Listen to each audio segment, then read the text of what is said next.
Billy, let's begin at the beginning.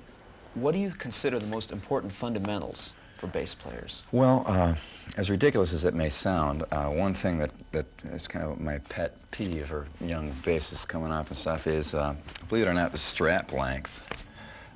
My strap is just one piece. It doesn't adjust because I know the perfect length for me after 20-some years of playing, you know, that I know it's going to be there. And you notice when I'm practicing, if I'm sitting down, the bass sits right here, and you do all your stuff with it.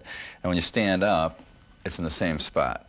So you're always used to it being at the same spot on your body. Whether you like it high or low is your own personal preference, but as long as it's on the same spot, if you're practicing and then move, all your angles change, everything moves. So I like to try to encourage people to get that one spot that they're going to put the bass and leave it, and then work on everything from there. So it's just real important for me. I see a lot of players, you know, reaming away in the dressing rooms, get up on stage and the bass is in a completely different spot and they can't do it, and they come back, you know, blaming their roadie or their amp or whatever, you know. It's usually, surprisingly enough, just to get your strap in the right spot is really important. You've mentioned in the past having the fewest possible variables. Yeah. This is really an extension of that, isn't it? Yeah. It's the first variable, really, where the bass is. You know, once it's in position on your body, and then worry about getting your arms close to it, and then you're down to your elbows and wrists, and then eventually to your fingertips. But it all bases up that one solid spot. And it sounds ridiculously stupid and elementary, but it's really important. A lot of people... Maybe easily ignored, huh? Yeah, that's probably why. A lot of fundamental things are easily ignored. What about things like action and the feeling of the fingers on the strings? How should you adjust your action ideally for optimum performance? Well, it's hard for a beginning player because they don't know what's right or wrong yet because they haven't had the experience of doing it. But I generally set my action to the point where it buzzes and then lift it up from there, down to where it buzzes and lift it up from there. If you can get a good repairman, he can hone your neck down and do a job on your frets, so you can get the action really low and have it not buzz at all. But I get it pretty low, and then again, as I said, raise it up so it's not flopping around and buzzing, because it's a happy medium. You can set up the bass for perfect studio tone where you get no buzz or rattle at all. Or for me, it's pretty ratty all the time because I'm more of a live player, of course, than a studio player. So mine is a little buzzy and rattly, but I personally prefer that because like Chris Squire's tone and Roundabout, that grind and grunge is great. You know, that's you know, you hear some character in there, some noise. To me, you know, playing a rock and roll band is about as far from perfection as you could get. So you know, a little noise actually adds to it, I think. What about string spacing, the distance between the strings? Well, it's pretty, for action. Usually they're not very adjustable, but I wish companies would stick with standards. There should be a basic Fender and a basic Gibson spacing, because that's the two basses that pretty much started out everything. So as a matter of fact, on this bass here, the Gibson spacing you can see is you know, the strings are outside of its spacing. That's the standard Gibson spacing, where the Fender spacing, where these DiMarzio pickups are made, you know, they're right in on that. So it's a little off on here. But wider spaced strings give your fingers a chance to get in between if you're a finger player. It's real important. Right. Now, what about string tension itself? How does that affect technique, the tension of the strings? Well, however tight the strings are determines how much they're going to flap around and buzz on the fretboard. I would discourage anyone from using a real light set of strings because you know, bass is a real strength instrument. It takes a lot of strength to play it, more so than a guitar. And I prefer to encourage people to put as much into it to get as much out, use a real strength kind of point of view. Could you tell us a little bit about your development in the early years as a player, what you got from your early influences? Well, first major influence probably was the Yardbirds, Paul Samuel Smith. So. Great bass solos, great bass tone. I just forgot the idea for the EVO style pickup. Super deep low end. I'm a Man, having a rave up with the Yardbirds, totally great playing.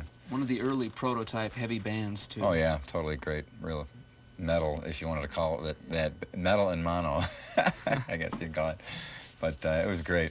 Him, and then you know, the Beatles and all the pop, British Invasion came through all the songs. From McCartney, melodic sense. Yeah, McCartney's a way overlooked bass player, way underrated. Like, you know, all the Rains and stuff, Yeah. and you know, it's great stuff. Really cool, great tones too. Really built the band, and a lot of what you see now in bass players for the whole song, it's just really, bass just wasn't like that back then. Motown, Jamie Jamerson, all over the place. Fundamental element of the song was a bass line. Right. Move the whole song. It made the whole song happen. So that's stuff I kind of grew up on, things that really were an important part of the song, bass parts that were part of the song. Not soloing or not just thudding along, you know, eighth notes on the, you know, along with the single disco beat bass drum, you know. There's a lot more happening back then as far as, you know, writing goes. Then I got into Tim Bogart was probably my biggest real big bass influence. Tim Bogart from Vanilla Fudge. And he influenced you technically too, didn't Yeah, he? real technically. He's still my hero. He's the greatest. I got all my raking techniques from him. I think the bass he played on the first Vanilla Fudge record to this day is set the standard for the ability of a bass to move in the context of a song and just take it to places where it just wouldn't have gone without him, you know. It's really incredible. Jack Bruce, Cream, unbelievable. All the live stuff. I just did an interview with him together recently for a magazine cover and for a big article story about, you know, bass back then and now. Right. It's real interesting to hear his point of view on three-piece bands and stuff and how much the bass is really a part of things, you know. That's what You identify a lot with what he said? Oh, about absolutely. We were like right on the money, both kind of same thing. It was pretty cool. And he had a great voice and a great songwriter. Totally amazing. John Entwistle, Chris Squire, you know, you name them. Did the sound of Roto Sounds come from Chris Yeah, Squire? Chris Squire. Well, actually, I came more from John Entwistle, I think, for me. But when Chris Squire came out, he popularized it for everybody. That grinding bass tone, totally cool. He was a great player. But a guy in my neighborhood that started me playing bass, Joe Hesse, he actually gave me my first set of Roto Sounds, a used set off his bass, and once I tried him, like back in 1971, I think it was, once I put him on, I couldn't try anything else again, you know, so that was how long I've been playing him. So that's kind of where that tone came from. But and other than that, you know, Jocko, and then everything, you know, Oscar Peterson piano, I used to listen to a lot, Sonny Rollins, jazz sax player, Herbie Mann. Yeah. Frank Zappa. Frank Zappa heavily, all my 7/4 and 5/4, learning odd time signatures, and he was the king of that, you know, so I learned a lot. I can, you know, from memory, sing you, you know, his whole first 10 records, you know. Me and Steve Vai on the tour bus on the first Dave tour, we could sing every Frank Zappa song there was, with every little nuance. It was funny. So we learned a lot of that, and yeah, it's about everything. Anything in music is an influence. Including things like Bach even, right? Yeah, well, Bach I get into real heavily very early on, way early 70s, and everybody's like, it's the buzzword now, I listen to classical music, and I said, you know, I'd much rather go listen to something that no one else is listening to, you know, like pedal steel guitar or ethnic music, something that not everybody's into, because I've always, as a player, I've always tried to go towards something different than what everyone else was doing, and it's been successful for me so far, so I continue that. Instead of going with how everyone else is being influenced, go somewhere else, you know.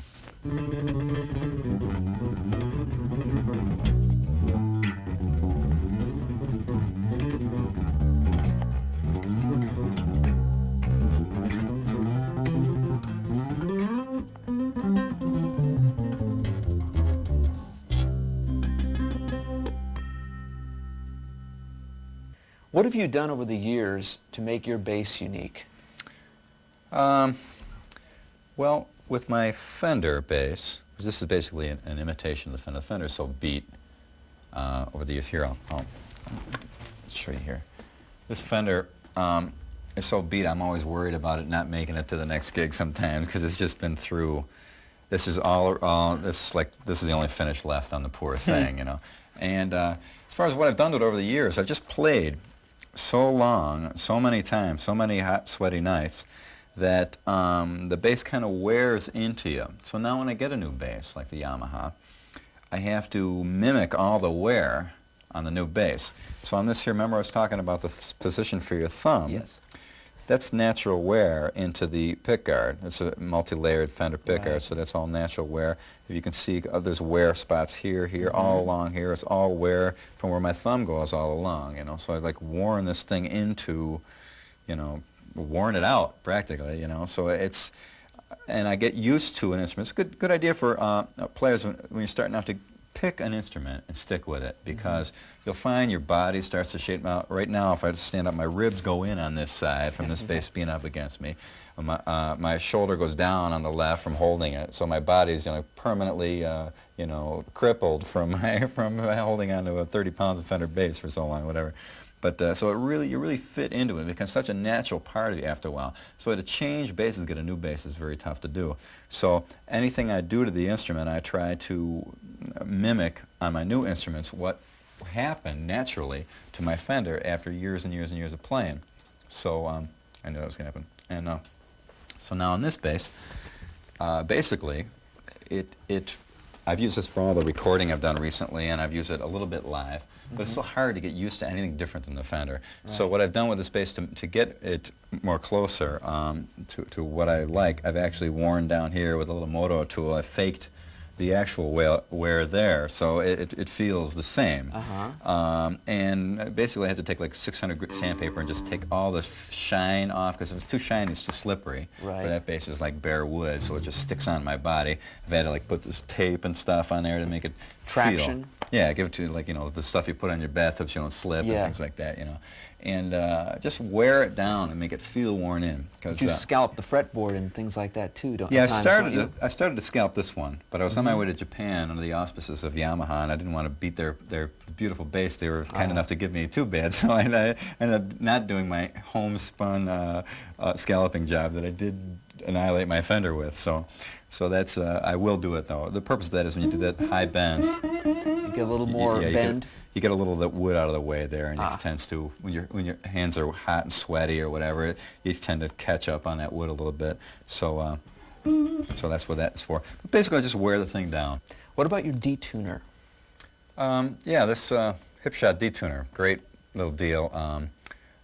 For years, I used to tune down to low D live, and I'd have to tune in between while the singer's trying to say something, or something in the dead air there while people are streaming out of the bar, But I saw an ad for this in one of the guitar magazines, and it's like, fell from the heavens. Perfect, exactly what I needed.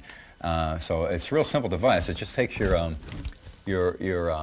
tuning key and mounts it on a little thing that you can just flip it. It just moves the whole thing down, so you don't change the tuning at all. Stays right in. Drop it down to low D, back to an E.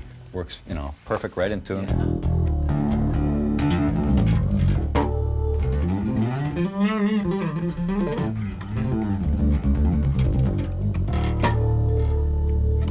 Back up to the E.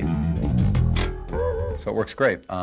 If you got to make sure and pull the string really super tightly, that's when I put my strings on. I always torque them down on that tuning key with all my strength, pulling each one as hard as I can, so that as you're playing and bending strings, you're not going to pull yourself out of tune. I see guys playing a lot and bending strings, and halfway through the night, the bass is hopelessly out of tune. So I always keep it torqued as heavy as I can. When I put a new set of strings on, I tune them up extra sharp, let them sit for a while, then tune them back down and squeeze them and pull them as hard as possible before they break, just to make sure they're all worked in good, so when I go up on stage and play, I almost never have a tuning problem. I almost never break a string. I haven't broken a string for probably about 6 or 7 years now. Actually, used properly, they won't break.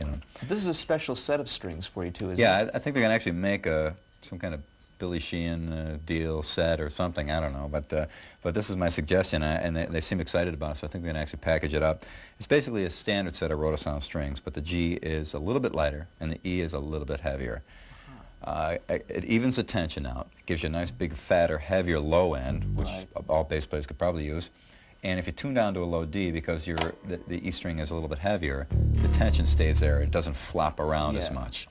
And again, on the G, you tend to, it makes it a little easier to bend. And since the G is usually way tighter than the other strings on a bass, this evens out the tension a little bit more. So it really makes it even across the neck. Really helps your right hand technique out. It does for me. So hopefully they'll put it together and do a package a set of strings like that. What about your pickups and actual electronics in the guitar? All passive. I don't use any active stuff, because every time you got an active thing, you're always wondering, is it the battery? Yeah. Is something, that... Fewest variables. Yeah, exactly, because you never know. Is it distorting a little bit? It doesn't sound quite like it did last night. Maybe it's the battery. You know, it's always because you never know. And you become somehow a they put a battery brand new junkie. battery in, but for some reason it lost. You know, you never know. So it's that one mystery that I hate having. So it's always passive electronics. DiMarzio pickups. I've used DiMarzios for years. It's just loud, good sounding, fat, honking pickup. Straight to a volume control out. My bass has two outputs, as you see. One is for the DiMarzio output, and the other one is for the, I use either a DiMarzio Model 1 or an old Gibson EBO humbucker, big fat, super low-end bass. So I run 2 amps, one clean, or one super deep low-end and one high-end, so I can mix between high and low on the bass. That's making an awfully long story short, but it's, trust me, and basically, remember the old Rickenbacker basses had a stereo jack, Rickle sound. Yeah, that's the same principle. But back in, I think it was 1971, I actually put my first humbucker on there, so it's been around for a long time. So it actually works out because the humbucker, low-end pickup is the best super deep low-end, and the Fender style, DiMarzio here in this case, is covers everything else. You have the best of both worlds on that. And you also have a nice place to rest your thumb. Yeah, it's good thumb rest thing. Oh, it's good point. What words of wisdom could you give to aspiring bass players who want to be known as bass players for the 90s? What could you tell them? Find a live, real human being drummer and sit down and work with them and work out songs. And I know it's tough these days to play out clubs because there aren't as many clubs there were when I was coming up. But if you play live everywhere and anywhere, I played bank openings, football practices for the Buffalo Bills. Never in the grocery stores, fortunately. Fashion shows, millions of proms. You know, proms, you had like 2 slow songs. When you got those out of there, the rest of the night everybody's like sweating, throwing their tuxedos aside, you know, going nuts. So we played everything, you know. It was just a great experience to learn it. 'Cause now when I get out on stage, it's a big stage, there's millions of lights, you know, if something goes wrong, anything happens, I've been there. I've done it a million times, you know, so it's much easier to handle. And to see young players be able to get that kind of experience is the thing I would really like to see best, you know. That's most important. You Any can see suggestions for how they could do that? Just lock in with a live band? Yeah, live band. And you have to make Practice a lot live? Yeah, well, I learned most everything I do live, on stage in front of people. I didn't really sit home and figure it out. It all came like from a bolt from the blue. I learned about modes on stage. I was in Pittsburgh playing at this club called Stage One years ago, and a friend of mine had taught me about the modes, but I didn't understand I didn't get the deal. What does he mean by modes and this position? All of a sudden, and all of a sudden the fretboard just exploded like... Yeah. Like the significance of it, you know, it looked like this big. It's, now I see, you know, right there, right live on the, you know, in front of people. I actually figured out, you know, finally a little bit about music, you know. So you know, to get up in front of people is the essential thing, you know. And it's sad that you can't do, but you gotta get a band that does something that people will dig. You gotta know how to appeal to people. And I think a lot of bands sound like it's so original. They're not worried about appealing to people. They're worried about getting a record deal. Initially, as a bass player, though, if they were just to get with a drummer and work with a drummer, would that be a good enough start? That's totally where it's at. And listen, cop things off records. Listen to great bass players now. I mean, guys from AC/DC or Judas Priest, maybe unsung heroes, but those guys laid down great, all the funk stuff, great, amazing. I mean, that's the groove, the rhythm and feel and groove to get, you know. Cop that. But so much stuff nowadays is a little bit stiff. That's why I would recommend sitting down with a drummer, you know, a real live guy.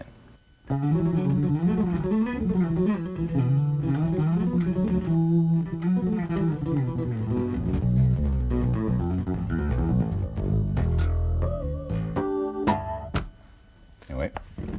Your right-hand technique is really well developed. What can you tell us about your right-hand plucking approach? Well, that's the most important thing for fingerstyle bass players, your right-hand technique. And the most overlooked aspect of it is having a great spot to anchor your thumb, a great and permanent, well-known spot to have your thumb at all times. So Home base, huh? Yes, exactly. All puns intended. And what I do, many years, I started off in the Fender bass, which is the basic Fender precision bass pickup position here, these dual split little guys. And I always have my thumb right in here, which dampens now I have it touching the bass and then up against the pickup itself and then also up against the E string. which dampens the E string. So with your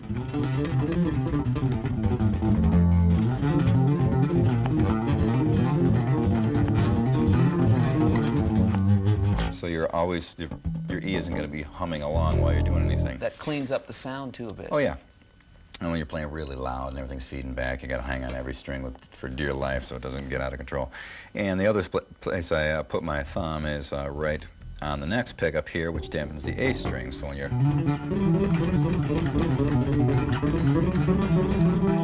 nothing else is sounding. Actually, the other part of my thumb is dampening the E string too, so I got them both down. And occasionally I'll even get up to there and put my thumb on the pickup itself for just the G string playing. But the important point is to have a spot for your thumb, whether it be one spot or several spots. I'm just used to that from traveling around over the years. Whenever I do anything, I always have my thumb anchored on the bass. Any like hammer-on stuff on the...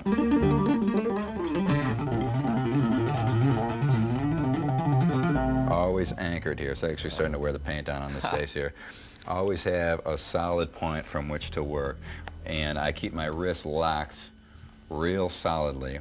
Some instructor was telling some kids the other day to always leave your wrists loose and floating over the instrument. The problem with that is when you're on a 60-foot stage running full blast in front of 20,000 people, the monitors are feeding back, people are throwing stuff.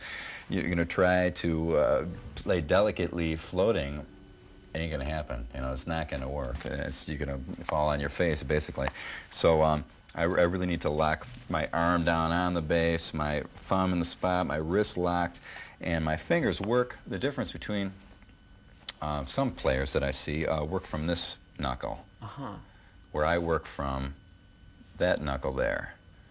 And the reason for that, you'll see some movement in there, but that's more for positioning. The reason for that is when your finger sweeps like that, it creates a radius about that size. I see. And when you sweeps like that, the radius is much smaller. And therefore, that smaller radius fits in between the strings better, so you can actually play one string without hitting every other string while making a sweep. Some players play like that. Stand-up players play like that. You also notice stand-up players have a spot for the thumb. It's on the side of the neck. Yes. And that's how they play it. Watch the guy the other night playing stand-up bass. He has his thumb locked down there real solidly, and he's got his spot.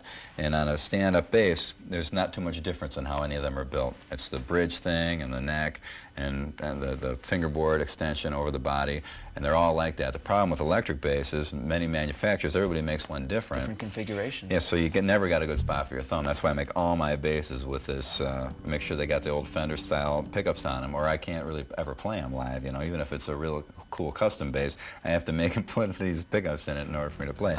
So in other words, getting back to where we started from, wrist lock, thumb in a good spot, work from this angle, basically, is how I pluck. And there's even a little bit of technology to how the finger goes over the string.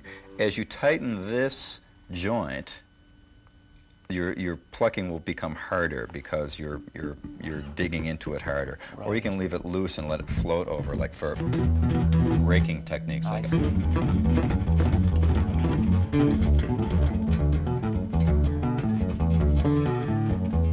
see, when you're raking across,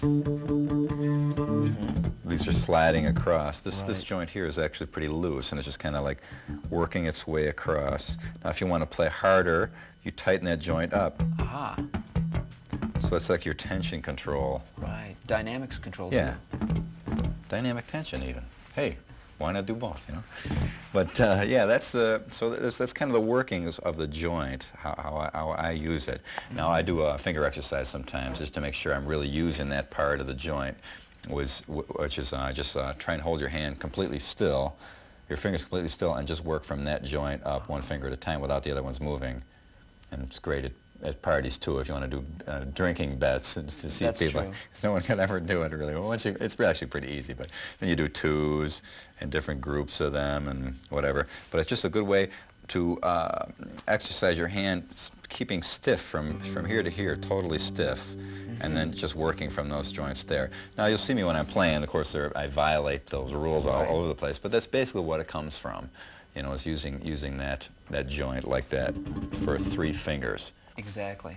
Now, your main approach is a three-finger approach. Right. Could you describe some of those details for us? Well, since most Western music is in 4, to get 4 out of 3, you have to, when you're plucking 1, 2, 3, 1, 2, 3, 1, 2, 3, 1, 2, 3, if you're going to do 4,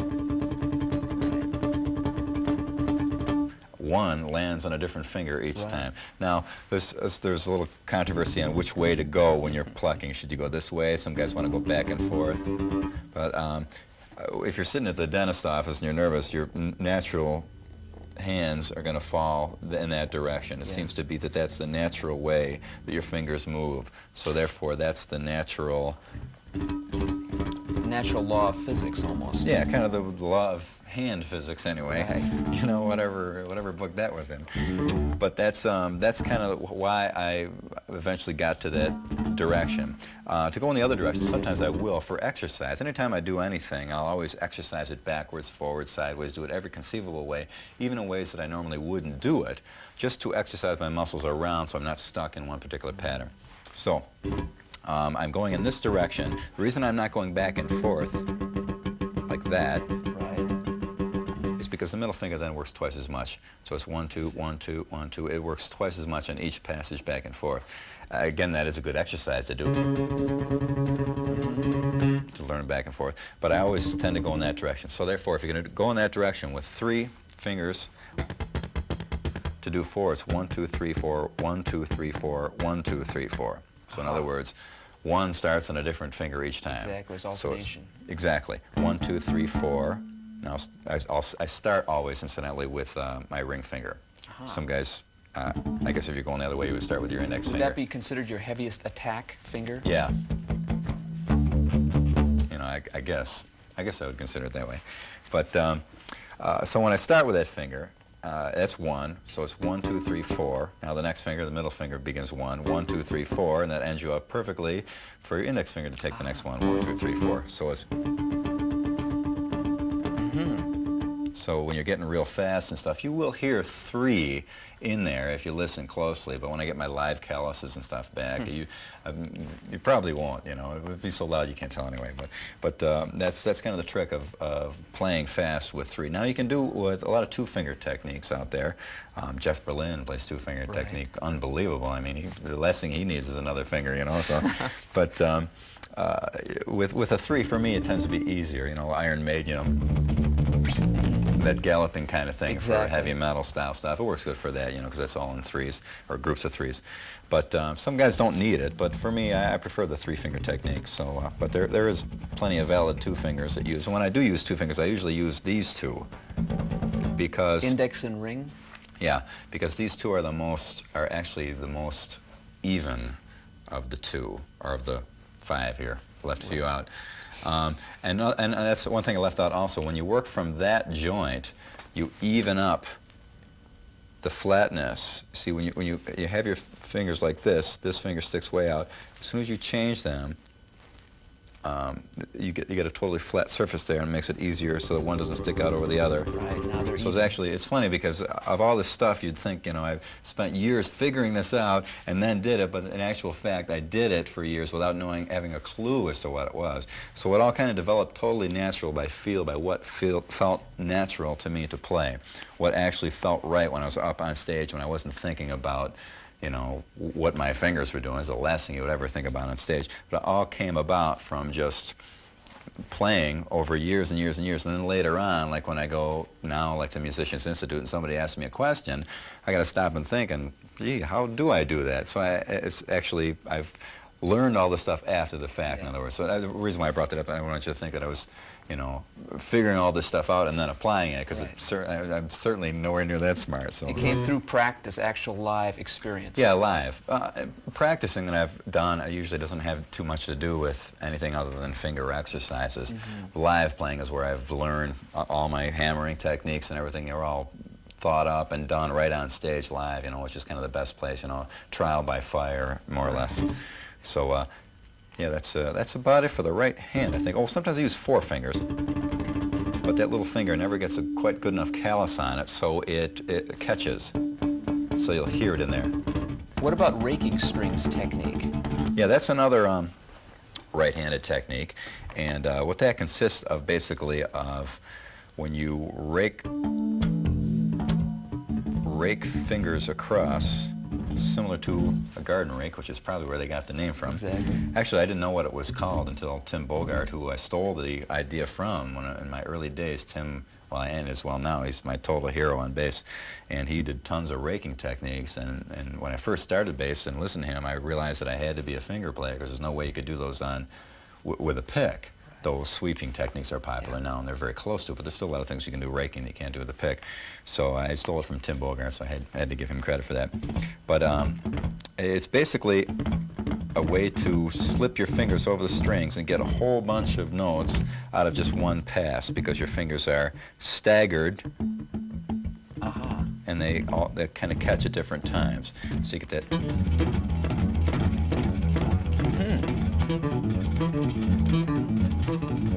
Now that particular move there,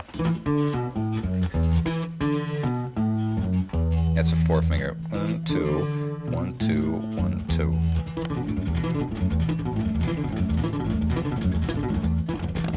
So you can really get some wailing, you know, a whole bunch of flailing notes coming out of there like that. This seems like a good way to build right-hand speed. Yeah, well, the speediest things I do are probably the raking stuff, you know, because there's just so many notes whip by.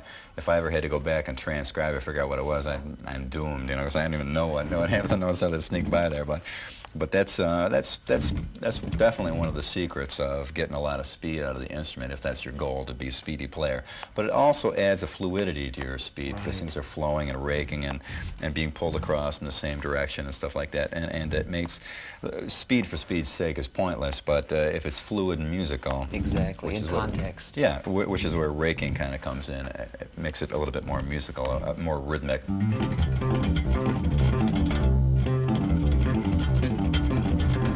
Stuff like that. Would you say between the three-finger technique, the raking, and then the four-finger, you have your basic favorite right-hand patterns?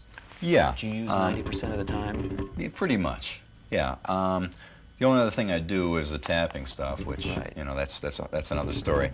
But yeah, that's basically it. The most important thing for anybody, I think, is that locked, thumb locked, strap, length, you know, all those little crazy things that you would never think of. All the little variables. Yeah, locked in there, good spot, hands in the right position, playing with a lot of strength to get a really good, strong, hard, solid callus, because that'll have a lot to do with the tone of your playing.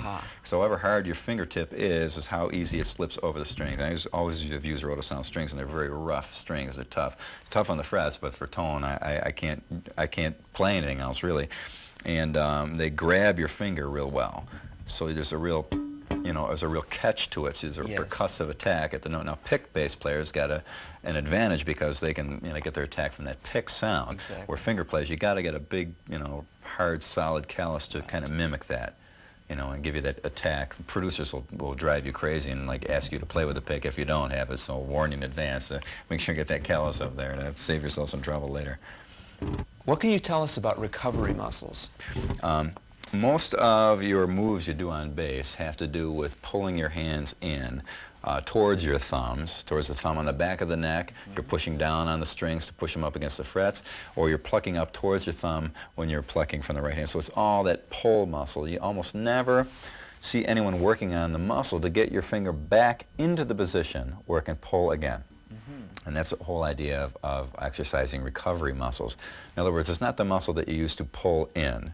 It's the muscle used to push out. So like some kind of rubber band thing somebody sent me one time that you can exercise your hands with. But you'll find if you like push up against, try to lift your finger up and oppose against it like that. Yes. And each finger you'll find is very, very weak, where down, of course, is very strong. So if you exercise that muscle, you'll find that 50% of your moves is recovery to get to the next move. So when you press down on a note, you got to lift up to get to the next note. When it comes to doing something fast, you're going to have to get up and down fast. So you're going to find that by exercising your recovery muscle, as crazy as it might seem, actually helps a lot in your speed and accuracy and the fluidity of your hands. It's just a thing that came out of nowhere one time, and I started working on my recovery muscles, and I found that every time I did, my playing took, you know, a leap into a little bit more exactness and a little less slop that I normally have a lot of. So, but yeah, the recovery muscles is kind of a people always, that's one of the things that gets overlooked easily. And a trill would be a good way to develop that. Yeah, you could, or just put your finger on there and oppose it and push up against it a bit, so that you're, you know, pushing against your finger there a little bit. You know, you've played with some of the greatest technical players, guitar-wise, of our time, you know, in a close band situation or touring. Where do you think technique is going for the 90s? It's been developed heavily in the 80s. Well, what do you think is going to happen? I think it's peaked and it's reached total overkill to the point where it's technique for technique's sake, which is a total waste and a total, you know, it's a horrible situation for music to be in.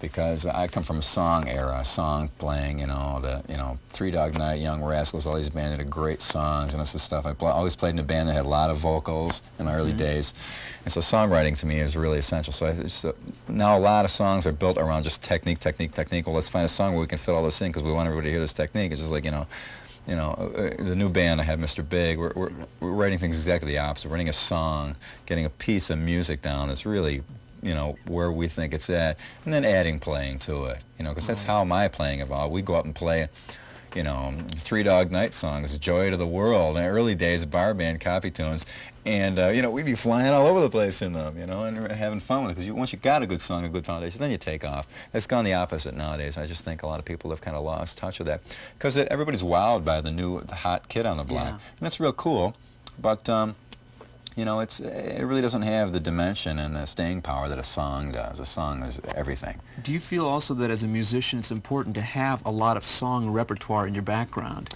Oh, yeah. To create and to improvise better and to Yeah, feel again, comfortable? Everybody, when I was playing in a bar band for so many years, I used to get these elitists that talk about playing original material. You got to be original, be original. Well, we were always a copy band. But as it turns out, that was like, you know, the Beatles. Yeah. There was an original bone in their bodies, you know, when they first, you know, started. They were playing all the Servicemen's Club in Germany, and even their first record was a bunch of copy tunes on it. Please, Mr. Postman, Twist and Shout, all that stuff. Roll Over Beethoven. Yeah, and that's where you really get your chops. Just like you learn other people's solos, by learning other people's songs and playing and performing and getting an audience to react to them. That's where you learn. You know, the basis. Everybody talks so much about technique and all these things. Why are we doing it? Are we doing it to solo for the rest of our lives? We're doing it to get up in front of people and perform and make something happen with an audience, or have a record that touches many people. And you're not going to do that necessarily with lots of soloing. You're going to do that with a song. And the whole purpose of being in music for me is to get up on stage and entertain people. It's not necessarily just sit there and solo all night long. That's crazy. So many people get into that too much now. And it's just, I think if people just kind of focused on their real goal in music, which should be to be up in front of people performing, you know, doing something that's going to touch a lot of people and have a common ground between you and a lot of other people, I think then you get back to songwriting, you know. So communication. Yeah, absolutely. So in the old days of playing in bars, we had to make our living by getting people in the bar, staying all night, buying drinks, picking up girls, whatever they did, but they had to get there and stay there. And the only way we did that was by playing the best songs we could find from every band, doing the best way possible. And that was like the best training ground ever. It has a lot to do with my playing, my techniques, my whole point of view, because as I said, the foundation of it is not soloing technique, you know, and unfortunately it's bad that guitar has gone that way, but it'll be even worse if more bass players do that. I feel in a lot of ways have created some monsters out there, and that a lot of guys, the first thing they pick up the bass, they start doing hammer-ons. That's great, that's really neat, but if out of 500 bands that you could conceivably get in, maybe 10 of them you'll be able to take a solo in. Of those 10, maybe 20 or 30 seconds. So here's guys devoting their whole lives to all this stuff. Well, they'll actually only be able to do 20 or 30 seconds of it live ever, you know? And what about the groove? That's where it's at. I mean, that's, you know, I learned about playing drums. I used to, in the old bands, used to rehearse with just the drummer alone. We used to learn all our songs and just going just bass and drums. Just, you know, no guitar, no vocals, just learning grooves, learn how to work with drums, pound along with them, stay in time. And we always had to get audiences dancing in the early days, so we always had to make it move. We always had to make it groove and slide, and we're always really successful. Tell us back in Buffalo, like we held every attendance record of every club. They stopped counting after a while, you know. It was like for over a decade, or from 72 to 84 5. I mean, Tallis was around in Buffalo, so we certainly cut our teeth on that.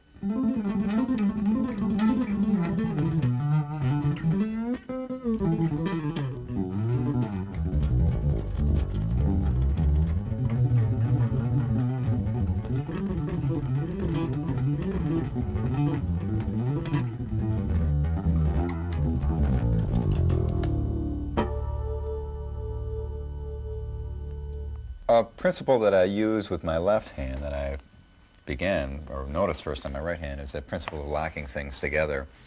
My hand, once it's, I actually use kind of my index finger as like a bar and work everything off of that. Like it's always clamped on there. My finger always has like 2 calluses, one for like it covers 2 strings, sometimes 3 strings. Lock my hand on so that as it falls onto the bass, automatically you cover 4 frets with 4 fingers like that. So that's your standard position, always locked in there. Sometimes my thumb is on top, sometimes behind. I'm never sure which is really right or not. Pursuing that, would it be pretty useful to use a chromatic scale to develop your left hand? Yeah. What's a chromatic scale? No. 4 notes in a row. Okay. Yeah. Yeah, that's one thing that I do as an exercise. You can do that backwards, forwards, start it from the middle, out, or stagger it. Any configuration you can think of. But what I do basically is exercise my fingers so that any combination is worked out in exercise. And also I do exercising without my right hand sometimes, because you'll find if occasionally you do an exercise with just one hand independently, right hand alone or left hand alone, if you watch your playing sometimes you'll notice that your left hand will cover for your right and vice versa. You can focus maybe more as you separate them too. Yeah, I focus on who's doing what, whereas they cover for each other's mistakes kind of. If your left hand is weak in an area, your right hand will kind of beef up the move there to make up for it. So what I try to do sometimes, not all the time because you'll lose your coordination between hands, but work on my left hand alone just to make sure I see what it's doing. You can feel the weak spots in it, especially when you do exercises like that are across, playing all those notes. I feel, this is definitely the weaker finger, so I definitely feel that. So I'll work on that across the neck, like that. And again, I play mostly in patterns, so this is the pattern, all 4 fingers across all 4 strings on 4 frets. Now you notice that when you're actually playing music, you're going to have to get up to stretch like that. Of course. You probably actually wouldn't, in most music you'd never stretch more than that really, than 4. Than however many frets that is, 5 frets or whatever it is. So that's where it comes into play, how I actually, musically what I play. I've concentrated mostly, as we've been talking about what to play, because it's pretty much my philosophy. I'd really not show people notes, show them the notes that, and scales. You can get that out of any book. Bach wrote it all down 100 years ago, 200 years ago. So there's really no point in me going over what scales, because I really don't know them anyway. But what I concentrate in mostly is just my hands and how they work. So that's kind of what the purpose of all this is. And the thing I do for my right hand is I basically do, in all my musical playing, there's only 3 patterns. I'm a pattern player. And there's only 3 patterns. The first pattern is 2 whole step. Whole step, whole step. The next pattern is a whole step and a half step. And the other pattern, third, next, is a half step and a whole step. So that's all 3 patterns of major scale. Right. So whenever you're playing a major scale, those 3 patterns will be in there. And so if you practice and exercise those 3 patterns in every conceivable manner on one string, it would stand to reason, theoretically, that you could eventually parlay that into being able to play any scale anywhere with fluidity. Covering all the modes and all the diatonic possibilities. Well, there they go with those music words again there. Diatonic meaning? Meaning just a normal 7-note scale, like a major scale. Yeah, generating all the modes that go with it. I'm not even kidding. I really don't know what that means. But I know I'll probably play some diatonic stuff Absolutely. here. Absolutely. No. I played some diatomaceous stuff here earlier. But what basically we're doing, here's the two patterns. I'll show how it works. Here's the two patterns. There's one of them. Right. That's the other one. Now whenever I do a scale, like a C major or G major scale, actually it only goes... Right, before you hit the octave. Right, but I'll extend it across all notes that I can play of that scale in that position. So that would include that F sharp. So that's all the notes of the G major scale in that position. Exactly. Yes. So then you move up to the next. That's the other pattern of the two whole steps.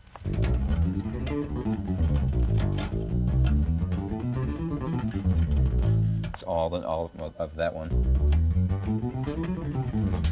Did I do anything diatonic yet? They're all diatonic. You're on safe ground.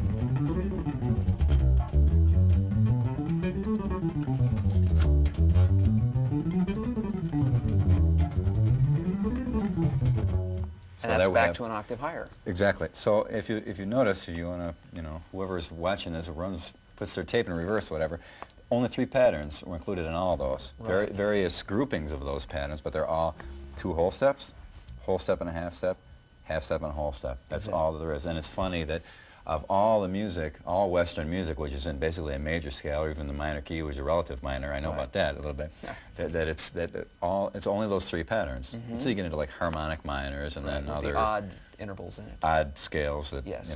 that odd people probably think of. So.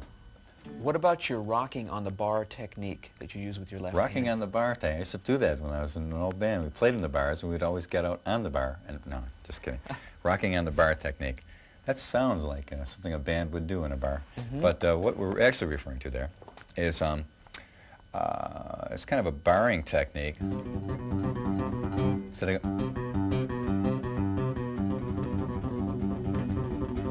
actually play with this part of your finger. So you cover, the string is on the tip and then this middle part. So we got to get us that little snap of that joint. So that little hula dance kind of thing there. It's like a hinge almost, isn't it? Yeah. Or a collapsing kind of effect. Yeah, so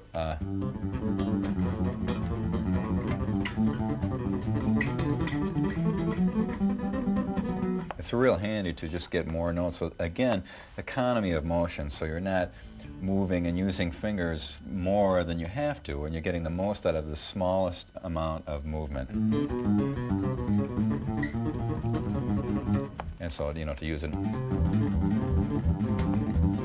look at, there's millions of notes coming out there, but it's like, there's hardly any movement. Actually, I want to do it.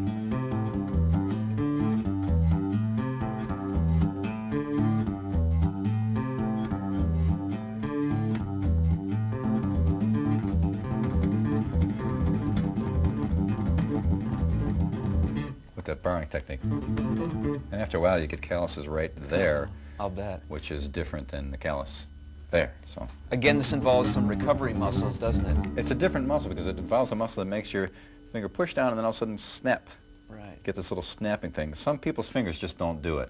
Some people's fingers, I guess maybe they do if they work on it long enough, but I've seen some people have a real hard time with it. But it's if you can do it, it's a real cool way to if you really get good at it, you can get so that snappy it can actually hammer down with it without actually playing the note. You really get that snap wailing down on that thing. So it's a real handy thing, and it really helps me out a lot of my playing. I use it a lot, just to make up for lack of a finger being there. It's real handy. I understand recently you went to Japan as a soloist. Could you tell us a little bit about that? I went over there on the auspices of Yamaha, and they did, matter of fact, the TV commercial, that I did with Yamaha. They ran that before the show and everything like that. I did a couple of neat, like the double tap thing. I used a lot in the commercial.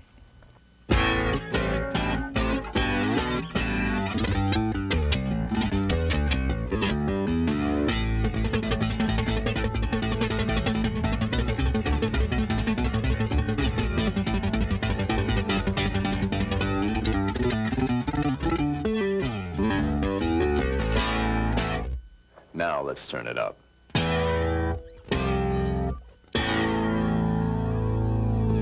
Yamaha has been a great help to me in a lot of aspects of my career. And they sent me over to do some bass clinics, you know, and it was really funny because, you know, they do a lot of like jazz guys clinics, but they don't do too many rock or pop guys. So they didn't really know what to expect, and like the places were all like packed and everything, and it was really wild. Kids were screaming and yelling. So it was really cool to just go out there alone, no drums, no guitar, no vocals, no nothing. Just go out and play bass.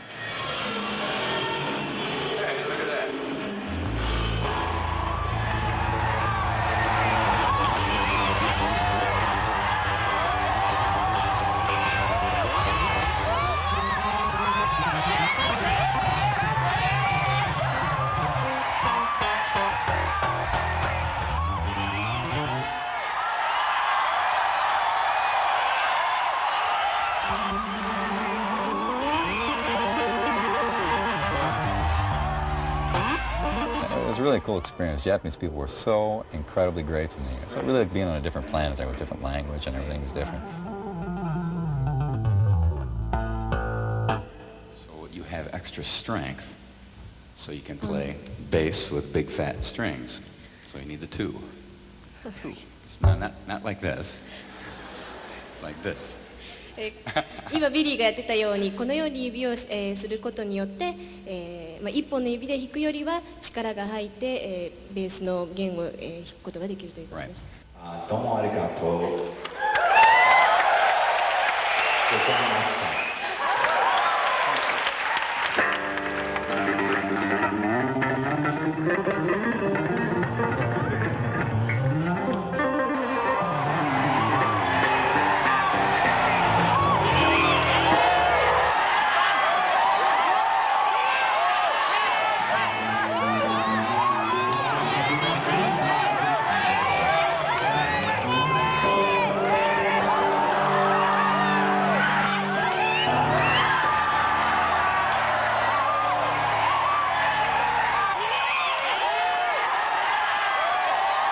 I think the interesting thing about Japanese audiences is they really appreciate that soul blues influence on music. And Japanese audiences also can like many kinds of music. Not like in America, it's just, I like only metal, you know, or I will listen only to dance, or I will not listen to anything else but, you know, it's like they listen to everything. Go to a Whitney Houston show, then to a Metallica show, you know, so it is possible to do. I mean, myself, I like a lot of different acts, so it's really interesting to see that. I wish they do that in America, you know.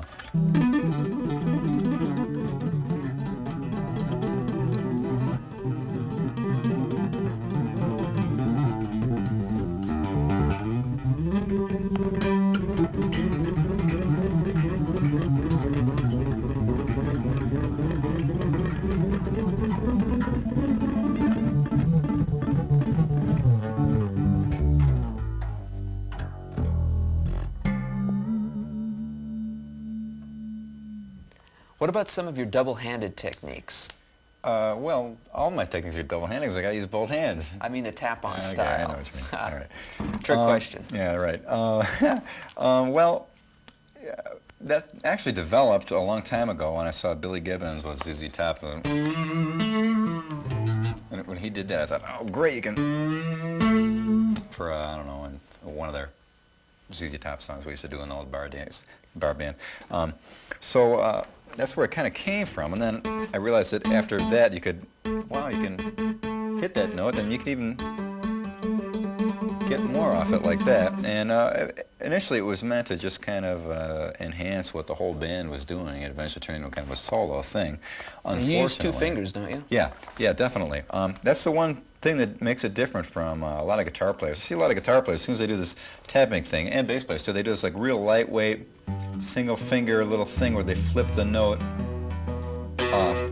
Now here's already the huge disadvantage. That first of all, your arm isn't anchored anywhere. Right. So if you're running across a 60-foot stage, like I said before, or even in a bar and people are throwing beer on you, stuff like that, you're never gonna find out where you are, and your hand isn't gonna be.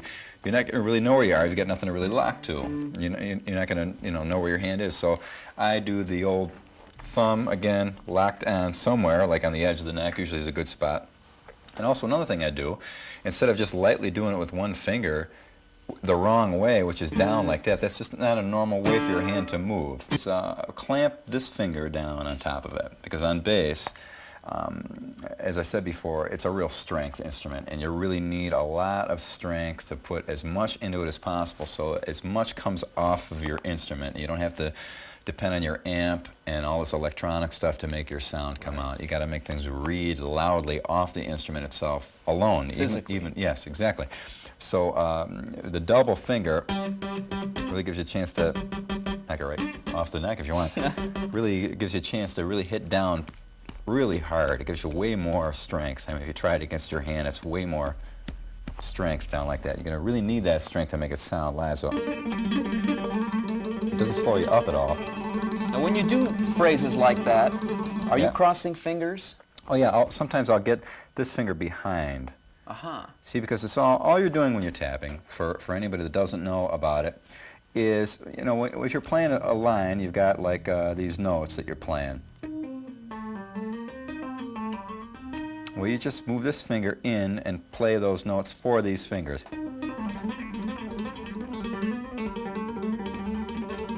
So you're like, you can actually do a double on one finger, a trill like that. I used to Yes. drive keyboard players crazy because they couldn't figure out how I was doing that in the early days. So you're hitting down, pulling off, hit down, pull off, down, off, down, off. That's an interesting technique. Then you can move it too. And then move out of the... See how the thumb is always right there? Right, an anchor point. That way I'll always know that I'm going to hit right on that G and I get that real strength thing. Because I've just, again, I've seen so many guys go out on stage with this incredible technique, you can't hear it. You can't, it doesn't read because there's no strength behind it. Always, you know, everybody spends too much time practicing at home alone. You should be out really with a band playing live and getting the kind of experience you really need to know what works and what doesn't. Because there's a purpose for learning all this stuff. And it isn't necessarily to sit in your bedroom and use it, you know, for whatever you're going to use it for. But the purpose of it is to perform and communicate and create music. And in order to do that, for my money, you got to do it live. So a lot of these techniques are meant, particularly, there may be a lot of other techniques that work very effectively, but this is meant to get out on stage and use under hot lights, with no monitors, with feedback, with everything. Something you can rely on. Exactly. So again, like just a couple of moves, like a... Oh, wait, I saw you reaching down there. Now, what exactly was that all about? Well, let me think now. Oh, okay, so if I was going to get... I need that note there. It's just an idea of how... Hands crossing over. Yeah, it's an idea of how things kind of get invented, you know, indiscriminately. They just come up. Mm-hmm. Instead of now, my arm is tucked into my body and I'm doing this position. Now if I need that note down there, this hand is free, it's not doing anything. Right. Now do I change my whole arm position to stretch down and get that? Or can I keep it in the same place and use that? Yeah. Way easier move. More efficient, isn't it? And it looks better too. So you go over here. I mean, people are like, whoa, what the hell was that? But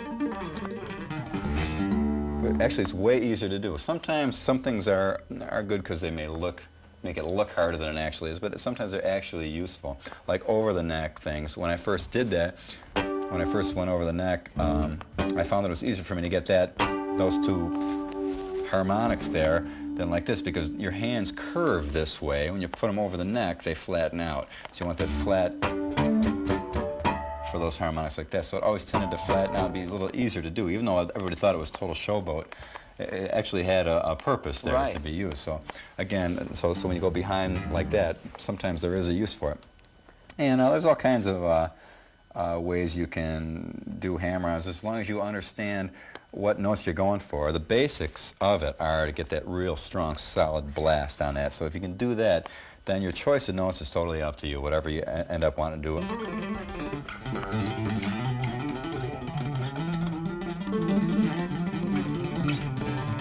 It's kind of a double.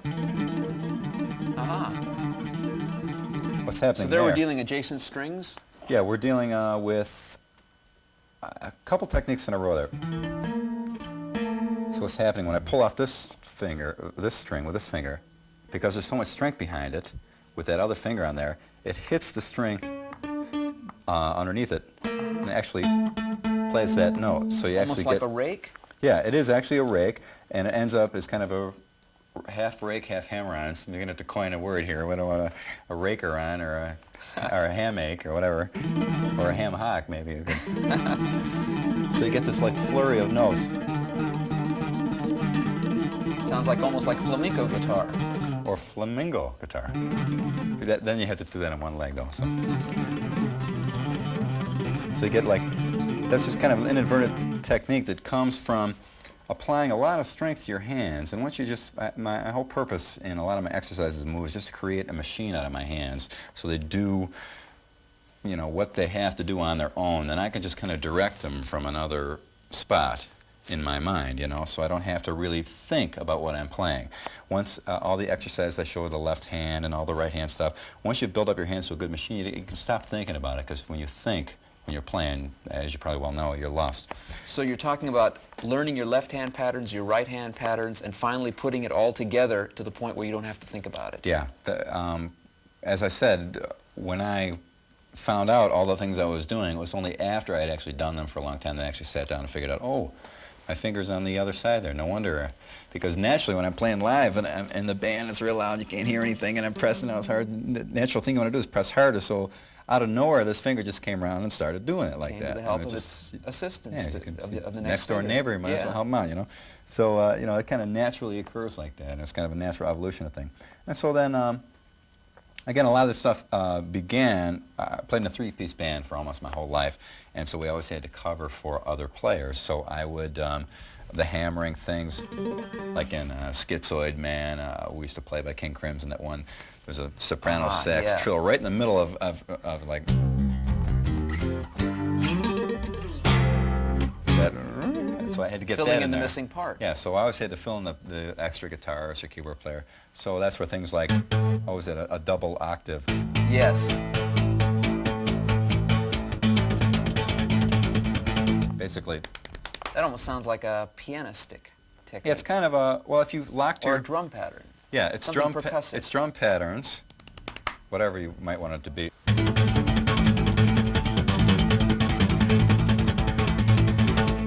Well, it's basically just drum rudiments tapped on. Have you ever see a piano player when they do like octaves? Sure. They kind of lock their hand in that little octave thing so that their fingers will always hit. And so I kind of do the same thing. Again, trying to, it kind of looks kind of Star Trek-ish, I know, but lock my fingers together like that, so it's an octave. Right.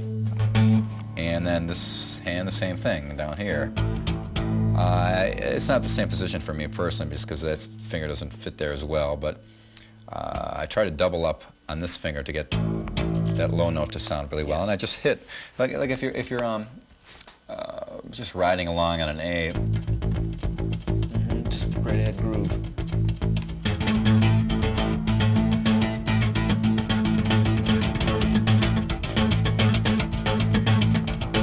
A little more interesting way of doing it rather than, More colorful, more energetic. yeah. And they can move it around too.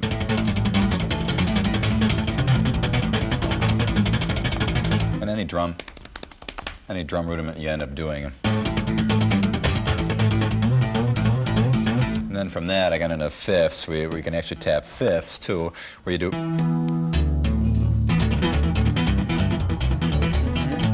individually tap, and you can also individually tap the octaves too, in any kind of rhythmic pattern you can think of, and then you can get into all kinds of. Now, in that case, what's going on? Actually, it's just a E minor chord. So I take these two with that, and take these two outside ones. Aha. Break up the chord. Exactly. Now.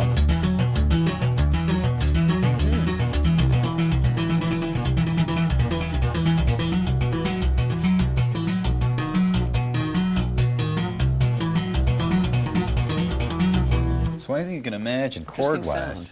Yeah, anything you can imagine chord-wise, just in your mind split it up, and it's easy to experiment with. But again, rather than show you what notes to play, or try and have people, I mean, who wants to play the stuff I'm playing anyway? But rather than try and show you what notes to play, I'd much rather be able to show people how it is that that's gotten, and let people use their own imagination to come up with Right. their own moves and stuff.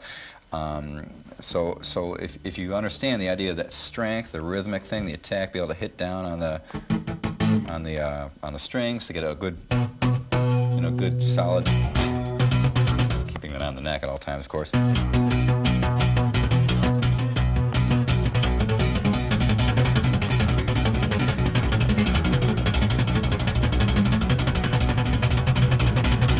So anything you can imagine you can do in there. So once you get the actual hand technique down, because so many people try and show people what Yes. what notes to play, but I think if you really know the technique, you can come up with your own notes, probably be a little hipper, And basically that's what we've been covering is techniques, and hopefully that they'll lead to the creation of a new style, Yeah. as they did in you with somebody else, Yeah, using the definitely. same foundation type techniques. For someone to take whatever they want from me, and hopefully they'll come up with something better and expand on a thing. Because every time like I said, I saw Billy Gibbons do I thought, how great, and that eventually turned into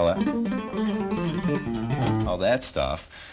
Actually, all I got was one little thing from him. So hopefully, whatever anybody gets off me, they can extrapolate. I love using that word. Yes. From that, any kind of concoction they can imagine. One last point, what about tapping harmonics? I've seen you do that a lot. Oh, yeah, well, actually what that is once you get your technique down to the point where you're really hitting strongly, almost anything you hit is going to come out as a harmonic. Anywhere along the string, too. In that case, you're playing the overtone series basically along the string, aren't you? Is that what that is? Tapping out the notes that would be the open harmonics. Yeah, I guess that is. That's actually a scale, I guess. It's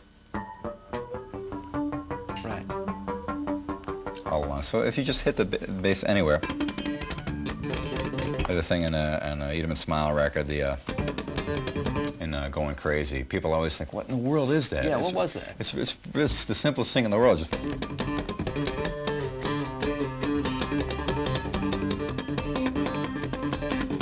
again, kind of a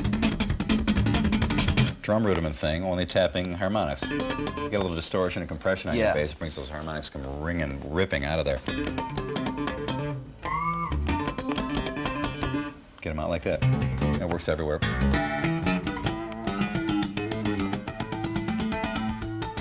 In addition to banging them out that way, you also do a pinch harmonic. Yeah, that thing I just did there. Again, that's a Billy Gibbons idea. I stole that from him. He's great. He's something, isn't he? Still is. Yeah, he sure is. I think he uses a peso or a quarter or something for a pick. Metallic. And so when the pick goes past the string, the soft part of his thumb touches it and he gets the harmonic. So since I don't use a pick, and the only thing I have hard in my hands, well, you could do a lot with that, but I won't anyway. The only thing I have in my hands that I can use like that is my fingernails. So I use that as the pick with my soft part of my thumb up against it. So actually, if you want to, I don't know if you can see there now, I just get kind of a.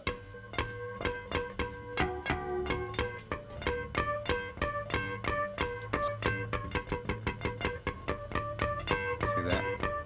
So the advantage of that is you get a real power to that real. So live, you got Riemann distortion and everything. You just get those kill harmonics that just watch people drop in the crowd. It's unbelievable. Could you tell us, in your opinion, what should a good bass solo do? Well, like any solo, it should be an element of the song, should be an extension of the song, also an expression of the individual's spot in the band, in the song. It should be connected. A lot of solos are kind of non sequitur these days. A lot of guys are just riffing mania without any real connection to the song. The guitarist I'm working with now, Paul Gilbert, is a good example of someone who can just scream on his instrument when it comes time to knowing a song and playing within the context of the song. He amazes me. The kid is 22 years old, and he's really an inspiration to me, as a player. He used to come see Tallis and sit out in the audience, and his band used to open up for us in Pittsburgh. Now to be working with him, it was really interesting to see the evolution he's taken. And I think he's gone ahead so fast because he really understands the value of a song. So therefore, a soloist, especially a bass player, you'll find generally most of the band's going to have to come down in order for a bass player to solo, because you can't necessarily cut through sound like a guitarist can. Guitar is higher pitch. So when things back off, you'll find you're more work directly with the drummer, or when things turn down, or by yourself. So you have to really, therefore, know even more of the elements of the song to be able to keep the idea and spirit of the song there while everyone else is gone. You know, so it's even more important where guitarists can solo and can kind of step out of it a little bit more because the whole band is moving around behind them and they're holding it together with them. When the bass player does a solo, it's like, you know, you're standing there naked, you know, so you have to really come up with something, so to speak. And so what I generally do is what I know about the modes and keys and things like that, I try and just get real familiar with a key and the moves of a song, kind of stay with it. And you don't necessarily have to go speed demon craze to have a good solo. Some of the most effective solos and bass lines, the most memorable ones, are not all that complicated or you know, complex or wild. You know, it's just they're basically element of the song. You know, if you hear like a Sure. you know what song that is already. You know, Cream. so many bands. You know, like oh well, I won't go into a million examples here, but you know, just to give an idea what the song is, the bass should really carry it. And like you know, Stump the Band, playing a bass line, you should be able to tell what the song is from the bass line. That's how much the song should contain the bass line. It should be, you know, where nowadays you could never play Stump the Band with just the bass line. Right. What song is this? You know, it could be one of 100,000 songs that are out there now because they're all, that's what the bass line is in most of them, you know. So you move around a little bit, and I think that's the element that you have to have in solos. And as I said before, all the fast, wild stuff that a lot of people focus in on certain players that do that stuff, and that's really cool, and it's fun as a riot to do. I love doing it. I'll do it for the rest of my life. But just understand that it's only a small percentage of playing. Major portion of your playing is right with that drummer, just wailing away with that guy, just moving. When he moves, you move. When he breathes, you breathe. You know, when he blinks, you blink. And I've really worked with drummers a lot, where no matter what we do, it happens together. Even things totally off the top of our head. You know, you really have a magic with the drummer when you can just all of a sudden just be playing along and just take a quick left turn, and there he is, like right next to you. Yeah, I'm still here with you, you know. So, or he can do the same thing, and you're right with him. You know, that's really the true test. So anyway, getting back to soloing. You can go as wild as you want, and some of the techniques and stuff and ideas, I hope that's a building block for a lot of people soloing. But I hope it's also a building block to understand the bass as a whole instrument rather than just dung, dung, dung, dung, you know, or as just a flailing maniac thing. It's all of those things, you know. Would the same hold true for an unaccompanied bass solo?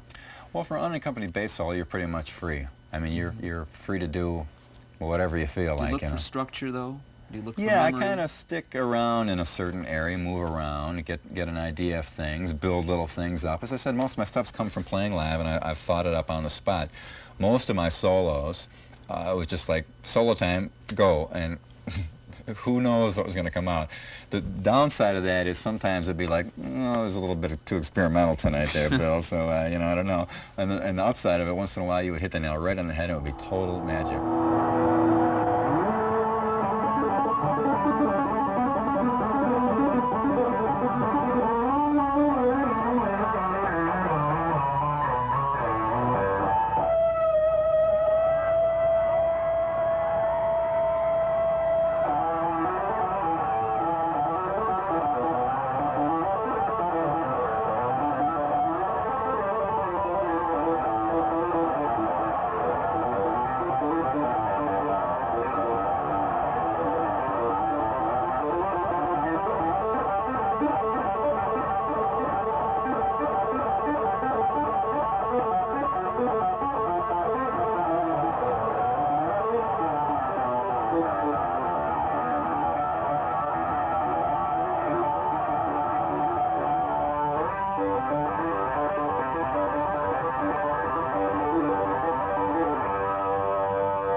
going out on a limb and seeing if you can make it happen. But unaccompanied solos are great. But, you know, it depends on your audience and what kind of music you're doing. In a country and western band, I don't think you'd be doing too many unaccompanied bass solos, you know. You know, I don't think Whitney Houston's bass player would be doing unaccompanied bass, you know, like that. But, you know, and other kinds of music, that's the case. And if it's entertaining enough, you know, it can be valid. But I think bottom line is entertainment on it too, you know. And musical technique is underneath communication. Communication is first, technique comes second. So if you're communicating, you're doing it, no matter what your technique is.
One, two, three.